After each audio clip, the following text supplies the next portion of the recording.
भानी देवी Goyal, Saraswati Vidyamandir college Jhansi से।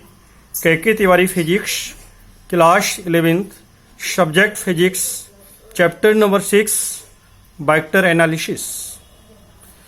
सबसे पहले इस चैप्टर के इंट्रोडक्शन के बारे में आपसे डिस्कसिंग किया जाएगा। In previous chapter we have studied various physical quantities and the motion of an object in one dimension. In one dimension national motion only two direction, forward and backward, are required.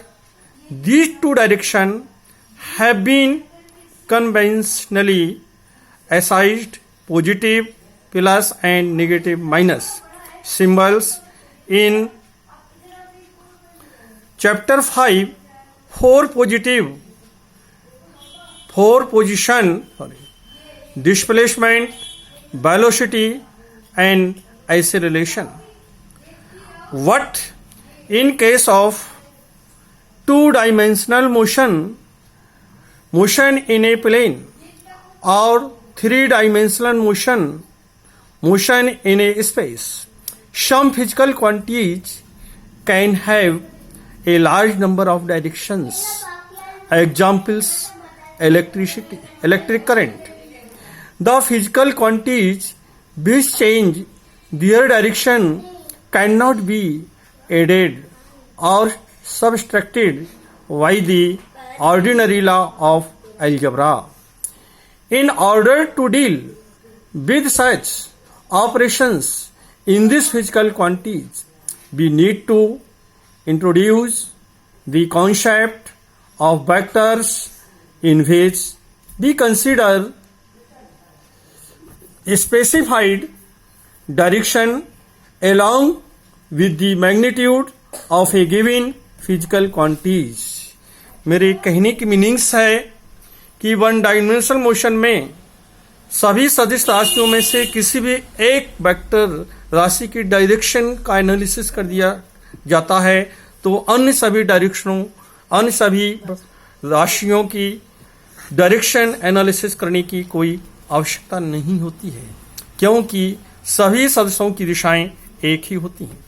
लेकिन जब two dimensional motion या three dimensional motion होती है, तो इस स्थिति में प्रत्येक क्वांटिटी की राशि को डिस्कसिंग करना मस्ट हो जाता है। यहाँ पर हम यही बात करेंगे टू डायमेंशनल मोशन और थ्री डायमेंशनल मोशन में। इसके आगे forward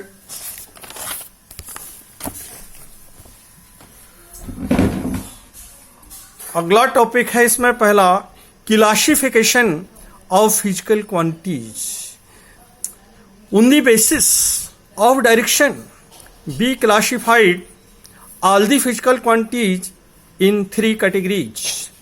Number A, vectors, B, scalars, and C, tensors. Number A, vector quantities or vectors. What is the understand vector quantities or vectors? The physical quantities which have magnitude as well as specified direction and obey the law of vector addition are called vector quantities or vectors. A vector quantity is specified by a number with proper unit and specified direction. Specified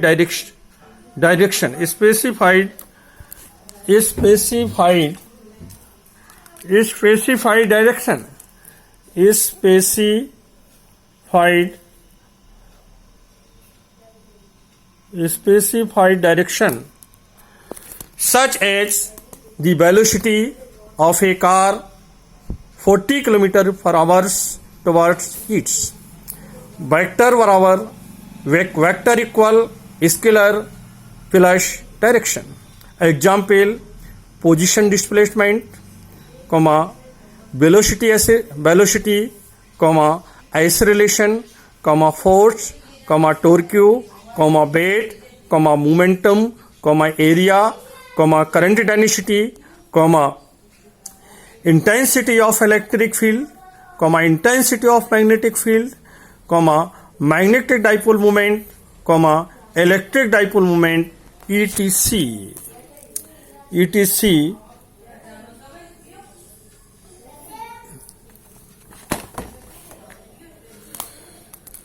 इससे आगे type of vectors. Vectors have two types. Number one, axial vectors. The vectors which have act along the axis of rotation and represent the turning effect are called axial vectors. Examples: angular displacement, angular velocity, torque, angular momentum, etc. And second, polar vectors. The vectors which have a straight point or the point of application are called polar vectors. Example: displacement, velocity, acceleration, force, momentum, etc. बीमा है scalar quantities और scalars. The physical quantities which have only magnitude and no direction and no obey the law of vector addition are called scalar quantities or scalars. A scalar can be specified by a number with proper unit such as mass of an electron 9.1 into 10 to the power minus 31 kg. Example: mass, display distance, time, volume, work, any type of energy, pressure, temperature, heat, electric charge, electric current, electric potential, etc. यहाँ पर here we show it is clear that vector quantities को ordinary method के द्वारा ना तो हम add कर सकते हैं और ना ही हम सब्सट्रैक्ट कर सकते हैं और ना ही हम डिवाइड कर सकते हैं, बल्कि इनके ऐड करने के लिए, इनके सब्सट्रैक्ट के लिए और उनको डिवाइड करने के लिए एक अलग से मैथमेटिक्स की आवश्यकता होती है, जिसको वेक्टर अलजेब्रा कहते हैं. वेक्टर अलजेब्रा क्योंकि दो वेक्टरों का रिजल्टेंट का जो मैग्नीट्यूड होता है उन दिए गए दोनों वेक्टरों के अलग अलग मैग्नीट्यूड पर तथा इनके बीच बने एंगल पर डिपेंड करता है.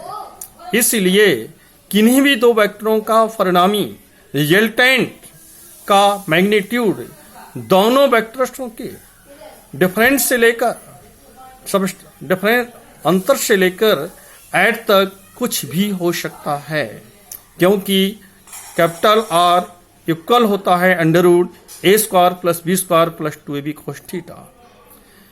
इसके पश्चात जो स्केलर क्वांटिटीज होती हैं, स्केलर क्वांटिटीज को जोड़ ऐड करने के लिए या सब्सट्रैक्ट करने के लिए या डिवाइड करने के लिए किसी भी अन्य प्रकार के मैथमेटिक्स की आवश्यकता नहीं होती है, बल्कि ने ऑर्डिनरी मैथमेटिकल मेथड के द्वारा ऐड कर सकते हैं, सब्सट्रैक्ट कर सकते हैं और डिवाइड कर सकते हैं.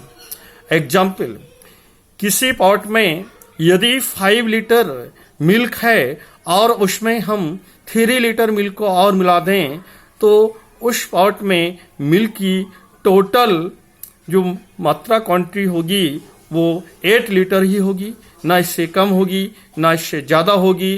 कहने का तात्पर्य हुआ है कि जहां हम वेक्टर क्वांटिटीज की बात करते हैं तो उसकी तीन फैक्टर्स को बतलाना आवश्यक होता है. नंबर 1 डायरेक्शन, नंबर 2 मैग्नीट्यूड तथा नंबर 3 ये वेक्टर के बीजगणित नियमों का पालन करती है या नहीं करती है.